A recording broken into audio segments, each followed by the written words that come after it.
महाबली राजा दानवेंद्रो हम भी ये कलावा बांधने से क्या हो जाएगा? पढ़ाई तो तब भी करनी पड़ेगी। पढ़ाई तो करनी पड़ेगी, ये कोई जादुई धागा थोड़ी है। इसे कलावा, मौली या रक्षा सूत्र कहते हैं, जो हमारी बुरी नजर, नकारात्मक ऊर्जा, दुर्घटना और बुराई से रक्षा करता है। इसका लाल रंग शक्ति और रक्षा का, और पीला रंग समृद्धि और शुभता का प्रतीक। कलावा बांधने के पीछे की परंपरा क्या है? वैदिक काल से ही किसी भी शुभ कार्य और यज्ञ के समय पर कलावा सूत्र बांधा जाता था।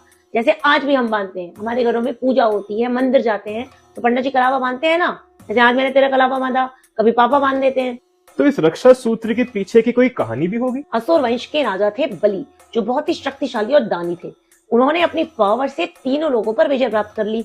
अब इंद्र हो गए परेशान और पहुंच गए भगवान विष्णु के पास, और विष्णु जी ने ले लिया वामन अवतार और पहुंच गए राजा बलि के यज्ञ में। और जहां मांग ली उन्होंने उनसे 3 पग भूमि। फिर क्या, राजा बलि ने सोचा कि छोटा सा तो बालक है, दे दिया वचन 3 पग भूमि का। और जैसे ही वचन दिया, विष्णु जी ने अपना आकार बड़ा कर लिया और पहले ही पग में नाप दिया पृथ्वी और पाताल लोक, और दूसरे पग में स्वर्ग लोक। अब तीसरे पग के लिए जगह ही नहीं बची। तब क्या हुआ? राजा बलि ने अपना सिर झुकाकर कहा, हे प्रभु, अपना पग मेरे सिर पर रख दीजिए। और उनके समर्पण से प्रसन्न होकर भगवान विष्णु ने उन्हें पाताल लोक का राजा बना दिया और उनको ये रक्षा सूत्र बांधा और मंत्र बोला, जो मैंने तुम्हें कलावा बांधते समय बोला था। तो इस मंत्र का मतलब क्या है? जिस पवित्र सूत्र से महाबली राजा बलि बंधे थे, उसी रक्षा सूत्र से मैं तुम्हें बांधती हूँ। हे रक्षा सूत्र, तुम स्थिर रहो और रक्षा करते रहो।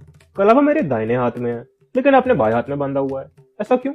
हमारे शरीर में 2 नाड़ियां हैं, पिंगला और इड़ा। पिंगला नाड़ी हमारे दाहिने भाग में स्थित है, इसीलिए पुरुषों और कुंवारी कन्याओं के दाहिने हाथ में कलावा बांधा जाता है, क्योंकि जो पिंगला नाड़ी है वो सूर्य, ऊर्जा, शक्ति और कर्म का प्रतीक है। विवाह के बाद वही कलावा विवाहित स्त्री को बाएं हाथ में बांधा जाता है, क्योंकि इड़ा नाड़ी शरीर के बाएं भाग में स्थित है, जो कि प्रतीक है चंद्रमा, शांति, ऊर्जा और पालन पोषण का। शादी के बाद ये कलावा मेरे दाएं हाथ से बाएं हाथ में शिफ्ट हो जाएगा? नहीं, हमारे शास्त्रों में पत्नी को पति का वामांग कहा गया है।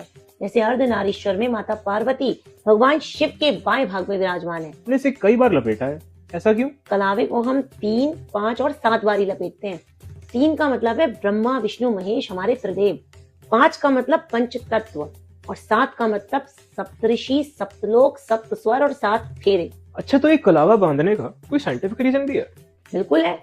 हमारे शरीर में कई नाड़ियां और एक्यूप्रेशर पॉइंट्स होते हैं, और जब हम कलावा बांधते हैं तो उसके प्रेशर से उन पे दबाव पड़ता है, जिससे कि हमारा ब्लड प्रेशर, हार्ट रेट और शरीर की ऊर्जा संतुलित रहती है।